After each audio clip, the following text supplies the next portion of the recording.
Hi, everyone. It's been a little bit since I've been on here to speak with you on the navigation series, so I'm excited to be here today and talk about this. Data mindset is our topic today, so how to leverage data for organizational effectiveness, but really we're going to get into what is data mindset and how do you curate that? How do you cultivate that in an organization? And then get into a few specific examples and suggestions for tools to get you started or to take you from wherever you are to your next step. So we are going to talk about how to employ data practices a little bit, but this really is more of a discussion around what data mindset is and how that can really impact your organization from a higher level, broad approach. So we'll talk a lot about that today. So in our navigation series previously, we've talked a lot about data and the various ways we use data. We've talked about storytelling a few times and how you take data to communicate effectively. But approaching data from a whole organization effort is something a little bit different than just having some data, using it for reporting and presenting in kind of these isolated situations. So in order to gain as much as you can from not only the data that you have, but the time spent on it, it is beneficial to approach it with this overarching data mindset as an organization. So what is that exactly? So a data mindset, and there are lots of definitions and lots of ways of thinking about this, but essentially it's a holistic organizational approach to growing the understanding and use of data for effective systems and decision making. So we hear a lot about data-driven decision making, but it goes beyond that to really that holistic organizational approach and understanding that data can touch every piece of the organization and positively impact every piece of the organization, whether you are directly related to the practices of data or not. So we'll talk a bit about that. It's an awareness and an adoption of how data operates in the world and then how that directly impacts your organization. So how we're seeing data and all the many inputs that we get, the many tools that are out there, we need to look at that and really think about it through the lens of the nonprofit sector and how we approach that and what makes sense for us. So that's what we'll be talking about. But this means that it's beneficial for the entire organization to feel that effort of contributing to data and then using it in various roles. So this could mean many non-data specific roles in your organization. Needs to be able to find it worthwhile and see the value in it for all areas of the organization. So the closer that you can get to an organization-wide approach to data being seen as not only a value add, but a necessity and an integral part that ultimately affects all areas, the more powerful your data and ways in which you can employ that data will become. So I'll give an explanation. And these slides will be shared with you, but as I speak, there are topics that aren't directly on these slides. So if you have questions, we'll make time for those as well. So an example of when data isn't taken seriously, just speaking generally about the topic, is when there are some departments or areas that have more complete data than others. They take it more seriously, or maybe everybody takes it seriously, but some departments, some areas of the organization have more sophisticated processes in place, or happen to have somebody in that area that feels more comfortable or has more experience working with data. And so there's these discrepancies between departments, even within an organization, which can then create some unreliable or untrustworthy data when it's all brought together as a whole to tell the story of the organization and make decisions. So that's one example of where you're not having that system-wide holistic view of a data mindset within an organization. A good sign of some weaknesses in a data mindset is when people refer to the data people within an organization. So oftentimes people say, oh, well, we've got data people that deal with that, or we have this one person who's really good at data, so they really focus on data, and I don't really have much to do with data. And that's an example of opportunity for you to grow your data mindset within an organization, because data truly affects everything that your organization does, the outcomes, And ultimately, it's going to affect the programs and services that individuals who don't feel closely connected to data are operating and running and dealing with. And so it's creating this understanding and this holistic philosophical view that we need to be approaching as organizations data in all areas. And some people, of course, will have more direct contact with the data in terms of the actual processes and operations around it. But a data mindset is really about being open to and adopting that data is driving our organizations. So we can stay on this slide for a minute. So it's great to talk about this kind of broadly as a philosophy. And I think most would agree, yes, data is important. We've talked about it a lot. We're all faced with so many inputs every day, and we see dashboards online for every single thing that you can think of. And so there is a wide understanding and somewhat acceptance that data is a part of our lives now. So that's great, but that doesn't mean that at the organizational level and for individuals, that translates to everyone's specific roles. So it's also looking at not only that cultural element of an organization, but it's looking at where are you really? So being really honest about where your organization is at in terms of how regularly you're using data for building strategy and making decisions, how often you're asking questions of the data, and really looking at what you have and saying, is this addressing our needs, or do we need to adjust? Or are we gathering this data because it's what's been asked of us, but really there could be additional things that we could be thinking about or gathering information on? So also, do those who are dealing directly with data have the capacity, and do they have the skills or the tools or the education available to them to continue to evolve so that the organization's data practices can continue to evolve as well? Once you know where you're building from, and we'll talk a little bit more specifically about how to assess where your organization is at here in just a bit, but once you get there and you really know where your organization is at in terms of your data mindset, and then from there, your data practices. So once you know that and you know where you're building from, you can think about where you'd like to be and then how you're going to get there. So this seems pretty straightforward, but there are lots of steps, particularly if you really are starting from the beginning in terms of feeling in control of the data that you have available to you, or that you even need and don't have yet and need to get. The biggest key is to keep going. So many stop at the contemplative stage of thinking about what's going on now, envisioning a dream scenario of where they'd like to be, but they don't do the actual steps in between. And so in the navigation series, we do tend to kind of condense our information down to this 45 minutes or an hour, and we offer as many tools as we can. But this is one topic where you need to look at it from both sides. So you need to look at the philosophical approach of having this data mindset that's more of a cultural element, and then the tools in place to get there. So once you know where you're coming from and you know where you'd like to go, then you can start to get specific about a roadmap to get there and the tools that you're going to need.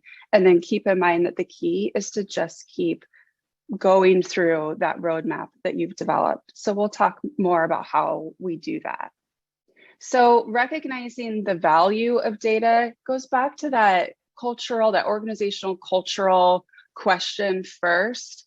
It's also about building competencies around data and how it's used, and helping to bring people along, especially those who are not directly tied to whether it be data collection or reporting out on it, and their roles are more community facing, perhaps, as an example. So it's really helping everybody to understand, how does this fit into the organization, and how does that impact every piece of the organization? So this is really kind of a data end to end, where we're looking at how is the data informing decisions, and then how we make decisions from that for future. So it's showing that value and logic about how it all fits together. This can be a bit trickier than the second part, which is determining what resources and tools and education. There are plenty of resources out there, which we'll also talk about. But getting everybody to come along in embracing how important data can be to every aspect of the organization is really that first step. And then either alongside that or thereafter, figuring out who is directly dealing with the data in some way or another, and what tools or support or capacity do they need in order to really do that. So it's really good when I talked about data kind of end to end, when we think about end-to-end products and services, it's not a whole lot different when you're thinking about incorporating a data mindset in your culture. So if you can connect the dots between what was learned from data collected and then services, programs, staffing, and human resources, it really is all areas that can be changed or altered or evolve, at least in part, from the data that you have, and then a measurable outcome with more data at the end of any changes that happened. You'll be able to show that data benefit in kind of an end-to-end way. So that can be really impactful in helping people to understand why you're doing what you're doing and why you're asking what you're asking of them in terms of data. So I want to talk a bit more specifically about how you determine where your organization is at currently in terms of having a data mindset and having data practices in place. So there are specifics when it comes to data. You need to think about what data is for your organization. That's not going to look the same for everyone, and how it's used, at least currently, for your organization. So are you using it to seek funding? Are you using it to make decisions internally? Are you offering it out to an audience of external stakeholders for support or for their information? Are you required to report specific things by some entity? So these are all questions to ask, and then think about, where are we right now? What data are we capturing? Is it serving that fundamental, this is why we have to capture data to do that?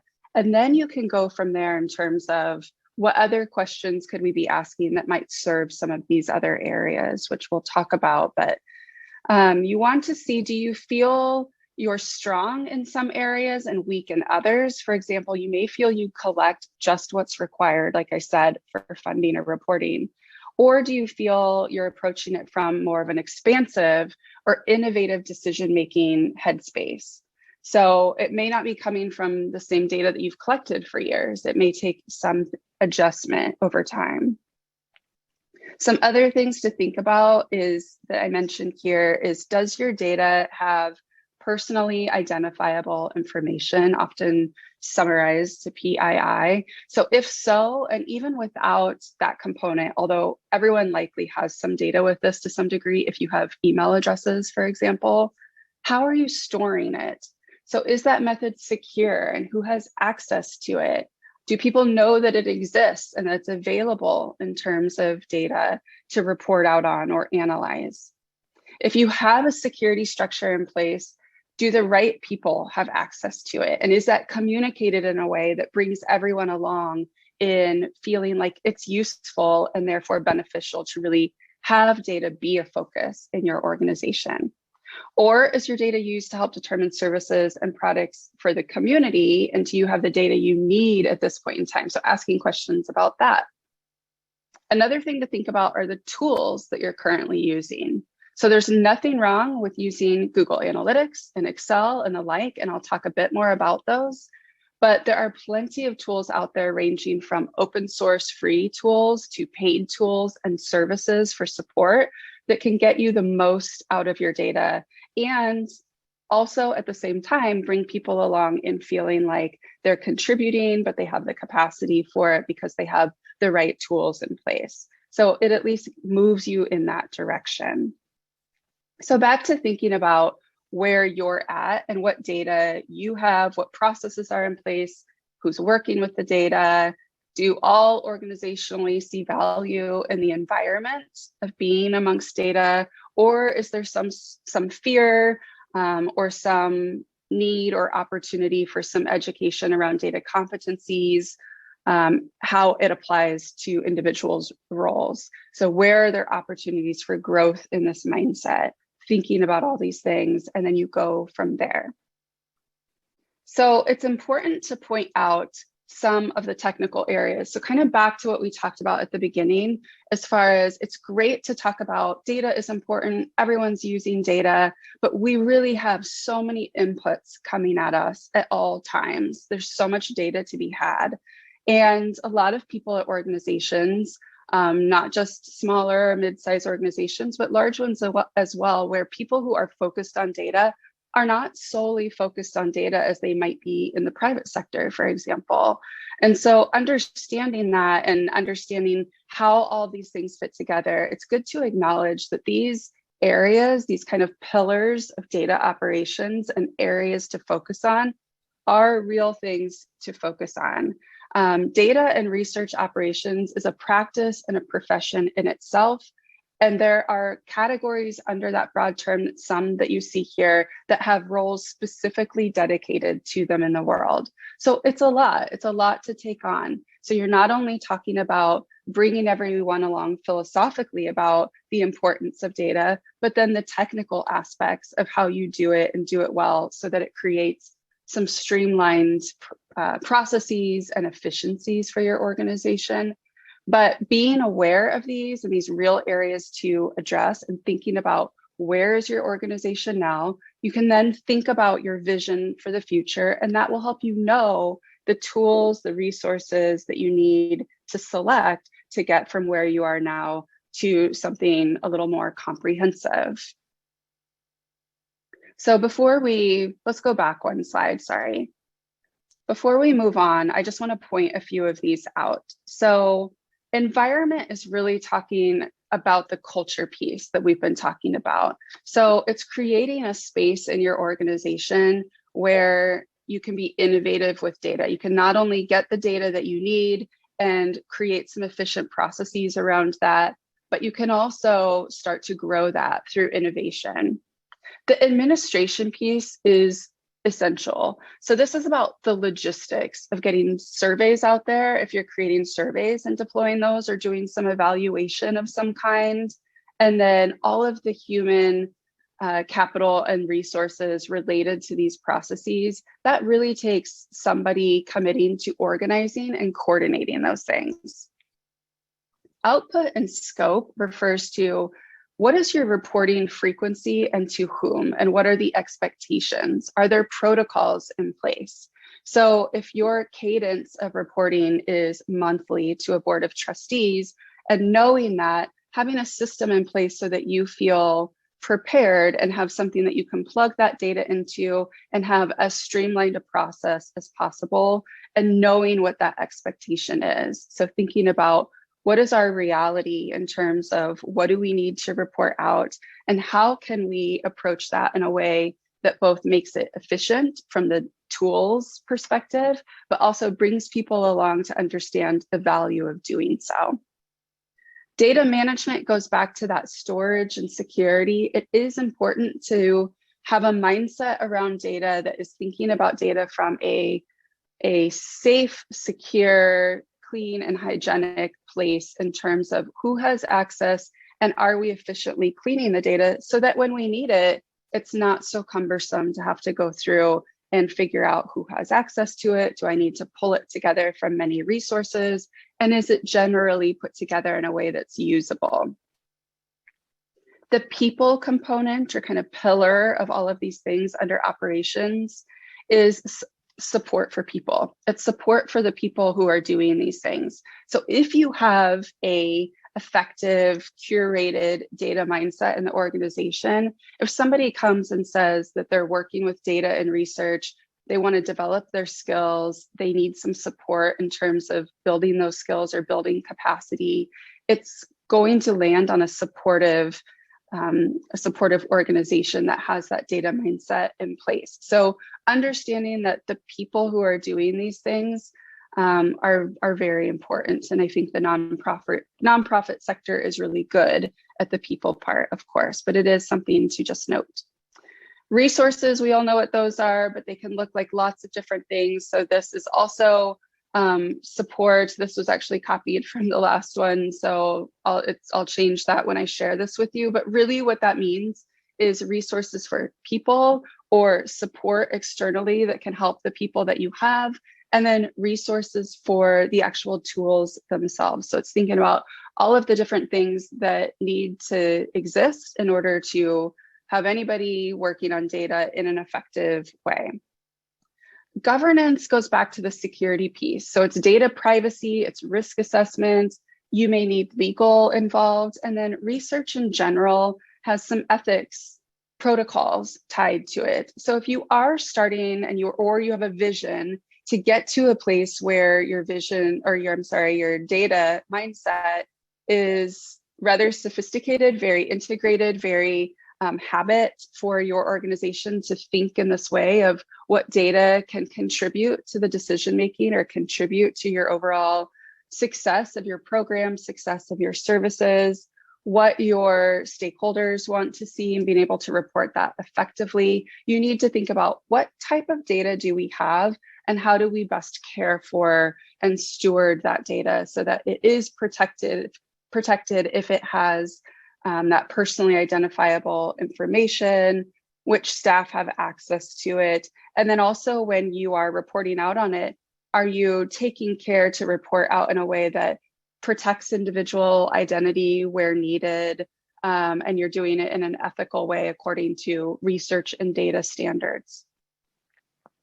And then lastly, that tools and infrastructure. Again, this is really talking about how to develop the skills. So you have the resources, which are the tools themselves, but that extends to tools and infrastructure where we're taking those tools and we are putting it into practice across all of your different work streams in order to evolve the organization in how you're using the data and also develop skills of those who are connected to working with the data. So we've looked at similar slides before in the navigation series when I've spoken about data and research, and we've talked about storytelling and how you take data to really communicate an effective message. But there are endless numbers of tools and software packages to explore, and I'll provide some resources for you. But knowing what the right fit is for you is helpful.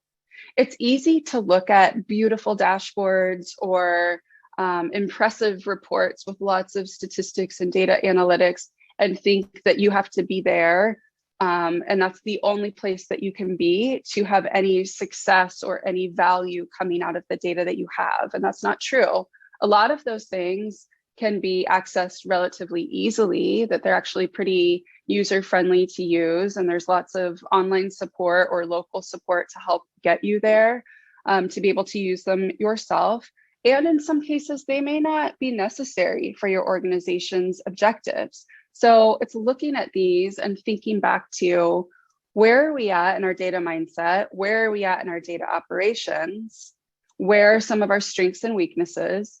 Where do we want to go? What's our objective? And why are we really using data / why should we be using data? And then what tools or resources do we need? And then do we need any education or external support to help lift us up and get us to the point where we understand how to use some of these things that will ultimately benefit us? So here you can see a couple of examples. In the lower left is a Power BI, just screen grab of what a Power BI dashboard can look like. This is something that the Midwest Center works with organizations to develop in this platform. But it's not the only one. Tableau is very similar. And I'd like to point out in the upper right, Google Data Studio and this is pulling data from Google Analytics, putting it into what's called Google Data Studio is something that's accessible to people, along with Sheets, which is like Excel, and Forms, which is kind of like SurveyMonkey a little bit.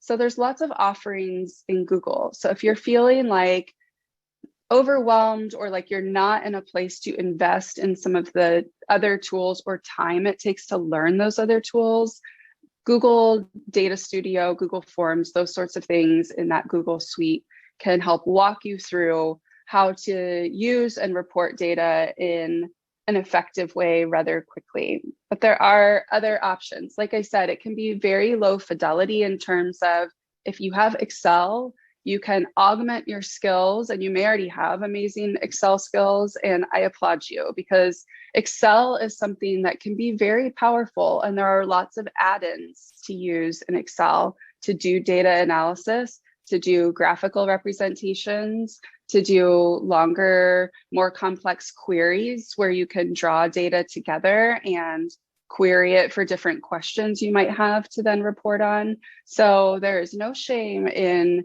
just using Excel, doing some of the add-ins, getting really good at that, and that might be a good fit for your organization.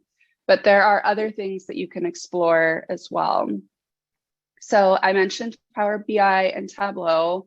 There are statistical packages. So R and SPSS, one's free, one is a subscription. If you really have a need to do more data analysis that's a little bit deeper, something that is a little bit beyond what you feel you can do in Excel, these are their offerings, and there's plenty of support in education and local support, local resources, the Midwest Center being one of them, but there's lots of ways to go about learning these things as they make sense for your organization. So again, going back to where are we at in our organization and where are our strengths and weaknesses, and how can we really leverage what we have and get to that next level of using data in a really effective way and showing that value to help curate that data mindset. So it's a process. As I said before, you have to stick with it and keep going and keep building. So back to those list of resources really quickly. There are other tools you see here. In Vivo is one. This helps if you're doing focus groups or lots of interviews, either internally with staff from more of a human resources or organizational structure standpoint, or out in the community, and you are recording those, or you need to transcribe something.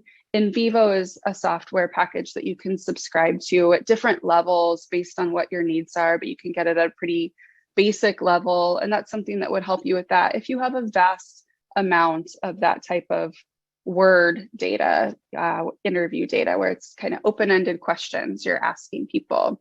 So doesn't have to be done in this. There's also an open source format for that. And I'm happy to talk to people about their specific needs. So, and then Qualtrics, which I think you're all probably familiar with for the most part, but kind of like a longer format SurveyMonkey. There are also survey vendors available out there. So depending on the size and scope of your organization and your surveying needs, there are people who can do that for you. And then Canva, I think a lot of people are familiar with that, but this is a wonderful tool that you can either do in part freely, or you can subscribe at a pretty minimal cost and create wonderful presentations and reports. So getting your data in front of the people who are making decisions, or you need to support you and really communicate your message, that's a great thing to partner with all of the data work that you're doing. Oh yes, so I gave you a list of resources here. These are all links. So if you want to click on those, it will take you to various places that will describe some of the things I just quickly ran through, because like I said at the top, everyone's needs are going to be different based on where they're starting. So some resources are going to be necessary and others won't, based on what your objectives are and where you're at. And then at the Midwest Center, we're always happy to talk through these things with you and help you kind of match up what might work best for you in terms of those things, your objectives and where you would like it to go. Okay, perfect. So let's talk about this. So where do you feel you're at in your data mindset as an organization? So it looks like the majority are saying we're getting there, we could use some more work in this area, but there are some of you who are indicating more of that cultural, organizational, philosophical approach around either we don't have a data mindset yet because of resources, or maybe it is the cultural approach, or we have opposition to what's described as a data mindset. And what I have found from talking to individuals is that it really comes back to the stress that people are feeling around being pulled so many different ways in the tasks that they have, and or It's also about a fear or feeling there's a lack of competency around data or what's being asked for the data. There's also a bit of a sentiment around, is this to prove that I'm doing well in my role, in my program, in the service that I'm connected to or offering? So there's a little bit of a fear there, I think, for people around, is this data coming in to tell people that what I'm doing is not working? And the short answer is, it is coming in to look for areas for opportunity, but it's not so personal. So I think the thing that we can take away from a messaging standpoint is to develop a data mindset. It really is about showing to people through examples of how data has been employed for decisions or funding or how it could be, and showing them the value of that and the positive outcome for that. It's also about finding these tools, which some are listed here in this resources slide, and I'm happy to speak in more detail about those offline with people. If people have questions, I'd love to set up time and help figure out what would be the best approach for everybody. But it's about getting the tools and the resources for people so that they can feel more confident, and that in turn will really help to show the value of the stretch or the scope of what data can offer. I think a lot of times, from what I've heard, people think that there's data that has to be reported either for funding or requested data, perhaps by the state or whatever your certain situation is. And beyond that, it's just kind of something we have to do, and it doesn't really impact our day-to-day operations. And truly, the day-to-day operations can be and should be directly impacted by choices being made by what the data is telling us, among other inputs. So it's thinking about those things to show value, show effectiveness, and offer people the opportunity to feel more connected and more competent in terms of the data and what's being asked of them. So that helps with those couple of pieces. For those of you who say we're getting there, we could use some more work in this area, I think about the next question, and it really goes to the staff and the resources and the time to be able to do this. And obviously you cannot create more hours in the day. So just thinking about, for example, these tools over here in the resources area, are you doing something right now that could be made more effective or streamlined or automated?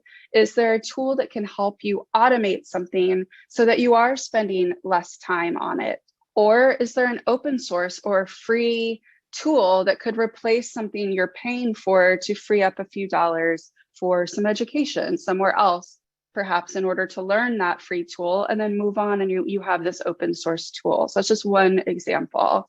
But resources for tools and education's resources are always something that is a pain point for organizations to stretch the dollars everywhere that they need to go. So that's why looking at things that can help to streamline and help to be a free offering to sometimes is very effective. Keep in mind that by incorporating a lot of these things, you are going to be able to show that value more, bring stakeholders and decision makers along with you. And so ultimately, it may have a positive outcome of providing more resources or more time for you. It is a lot easier also to do these things in an effective and positive way if you can bring people along about the why of why you're doing it, the why behind everything. So culturally for your organization, going back to that, showing the value and showing how it impacts and stretches everywhere to drive the organization forward for its very existence and reason to serve the community.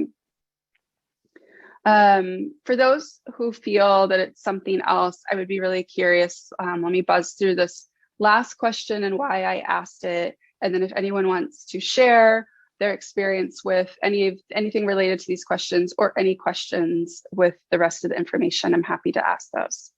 So I would love to, in the last 15 minutes that we have, I would love to find out for those of you who answered those questions and maybe have more thoughts on that, if anybody would like to share, and or if anybody has questions about anything we've talked about here today. So the floor is yours.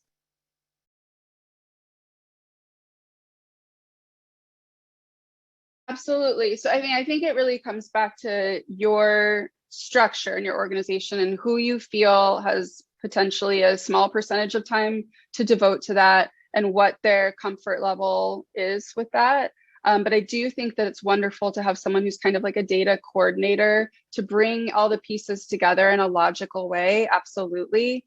And so it's just determining who that person is who can communicate out across all of those who have some data to offer and then putting it into something. And I think starting with an Excel spreadsheet is the exact right place to start, because later you can take that Excel file and throw it into a million other programs and systems. So Excel is absolutely like that would be the right place to start. But you speak to having processes in place is essential. That is what's going to streamline your efforts and alleviate some of that burden and then ultimate negative feelings around data and why are we doing this? And I need to know, like, why am I putting in this effort? What are we or what am I getting out of it in my role? So if you can have someone dedicated to driving that, it will make your data cleaner and more accurate if there's not too many hands in it. And then I think it will also drive that importance and that efficiency piece that will bring people along. So I think it'll kind of do both of those things.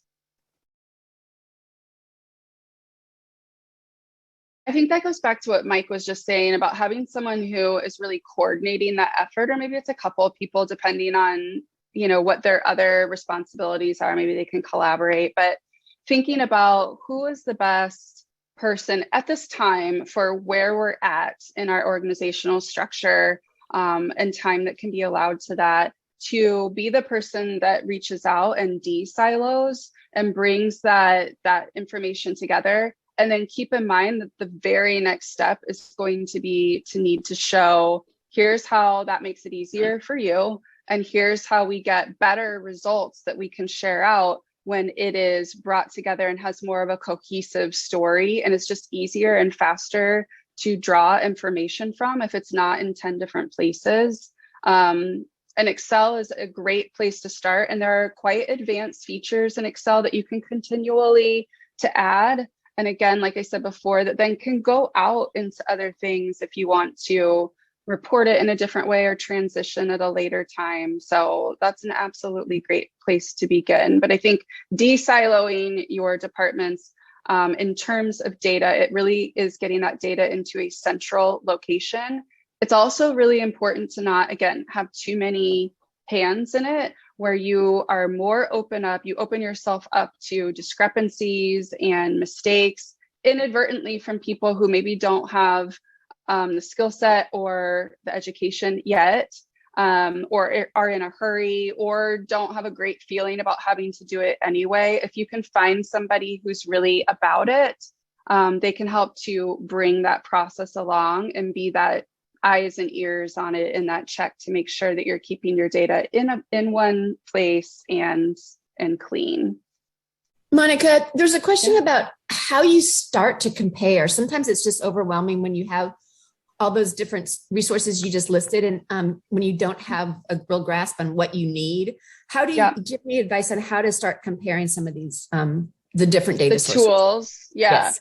So that's why I talked about it last, because truly that is just like a technical thing to check the box with and look through. All of the questions about where are you at as an organization, what are your objectives with data, all of that needs to happen first, because it's easy to look at dashboards and other things and think like, oh, we have to do that because everybody else is doing that or something. And that may not be where you're at right now or even what you need. It just depends on where you are.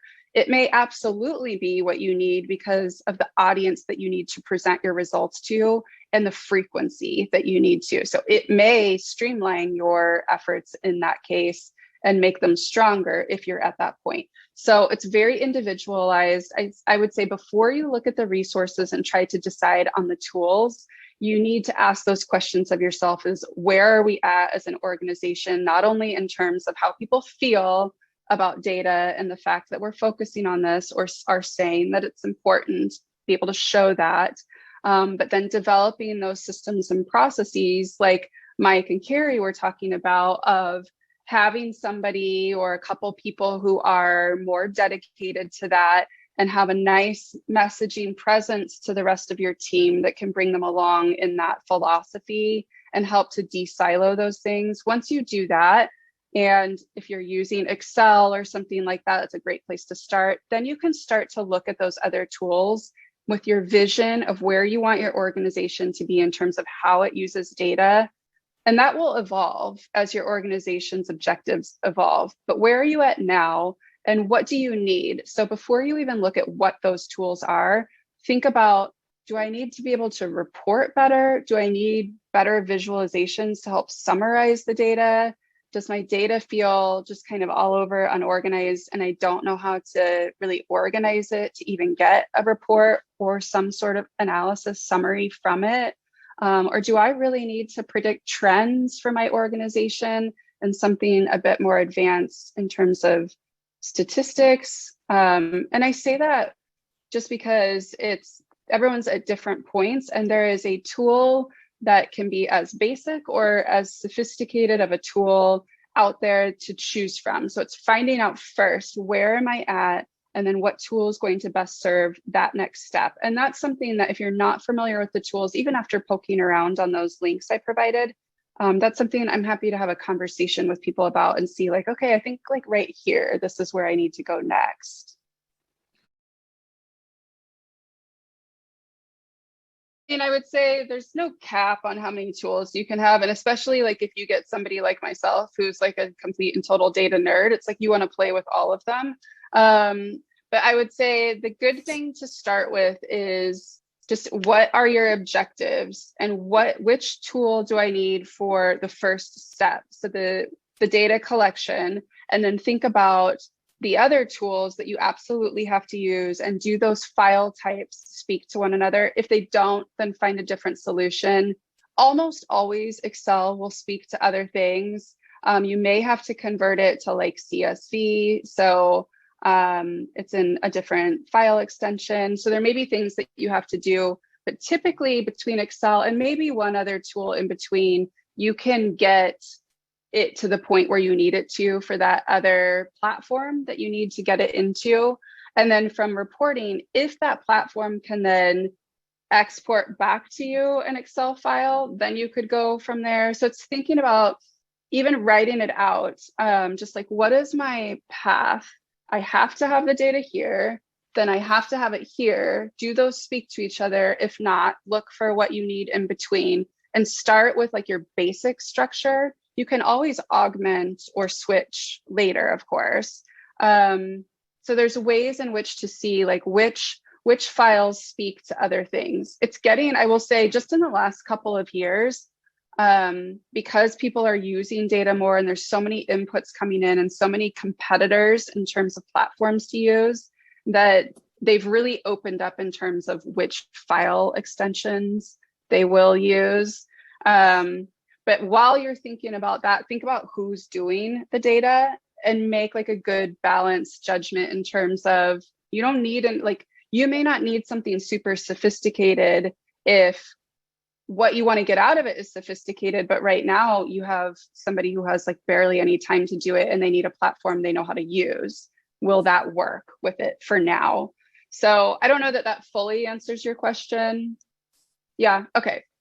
As you start to sort of transform maybe your organization into a more, adopting a data mindset, do you have any suggestions there on maybe accountability, how you help the staff collect data, use data as you start to move into that area better? Yeah, so there's a few different ways to go about this, but given my personality type, and I also teach undergrad students, and so I have a leaning toward just taking the fear out of it for people. I think a lot of times people are fearful of, I don't know how to do that. It's not like I'm really amazing and great at developing programs and providing these services, but now I also have to like be good at data. And so it's like, I don't have time for that. And it feels like something like I don't have time to learn that. and it feels like it's coming from this kind of like fearful place. So I think if you can have a conversation with those individuals and say, we just need to figure out a tool that's going to best serve you so that it can best serve the organization, and figure out, like, I'm here to support you, and there's supportive resources around to help you learn that tool, how to integrate it. So it's taking the fear. A lot of that comes from a fear-based place, I feel, because data is so huge, it's so everywhere, and people can speak to it in a very sophisticated, very academic manner sometimes. And that's just not like real world and practical sometimes, especially for somebody who is wearing 10 hats. So I think if you can just acknowledge that and be really honest about that and know that that's an issue and empathize with that, I think that gets you a long way. In terms of getting them to the next level, it's really going back to those questions and being honest about where are we at, what are our resources, what are our core objectives, and hey, we need to figure out like either support or a tool that's going to bring people there. And then they will see like, okay, I'm being supported in this. I feel like I can use this tool. I have the support I need. I'm not sure I understand. So whoever asked this can maybe jump in if I get this wrong, but there was a question about aggregating data. So if you've got data from multiple places, probably because you're reporting it to is there a place at online where you can, that'll help you do that aggregation, that'll bring it together? So I think that's the question that was asked, but if it's not, anyway, we'll go with that one to start with. Okay, I'll answer. And if it doesn't fully answer the question, I'm happy to expand. Yes, the short answer is yes. So there's lots of options for that. Google Sheets is so if your company uses Google Drive for anything, Google Sheets is a great place to start. It speaks really well with Excel also. So if you're already using Excel, but you want to use that and have it in a place where multiple people can access it, that's great. There's privacy settings. So when you're thinking about security of your data, but you could also use, in terms of security of data, Excel files within like SharePoint or something like that. But aggregating data, there are steps to do it in Excel. There are steps to do it in Google Sheets. If you want to learn some coding, you can do it in other open source platforms. You can also do paid subscription statistical analysis platforms. If you feel like merging data is just one of 20 things that you would like to do with the data, it might be worthwhile to you, but you can absolutely do that in Excel and Google Sheets, Google Docs. And there's a whole bunch of YouTube videos out there that can support you too, a ton. I would be picky about those, just because sometimes they'll take you down a path that's not what you wanted. You may have to watch for a couple minutes to see like if it's even really answering your question. And then we at Midwest Center are happy to, answer questions as you're moving through the process to see. I will say one more thing. If you have somebody who you are going to, or who has already been tasked with focusing on data, and they would like some like text resources of some kind, or some really thorough, good places to either get training from, or just online resources, I'm happy to offer some suggestions for those as well, because some are certainly more helpful than others, particularly if you are in a newer learning space. So I think actually, Monica, thank you for stepping in and doing this today. We want to get everybody off to their work day and to think about their data needs. We're always here to help. I know Monica is always happy to help out too. If you want to reach out to her, Mark Culver, myself, we're always here for you. And please let us know. Mark dropped in there a short survey just on your ideas about today. With that, have a great day. Thank you, Monica, and we'll see you. Yeah, thank you.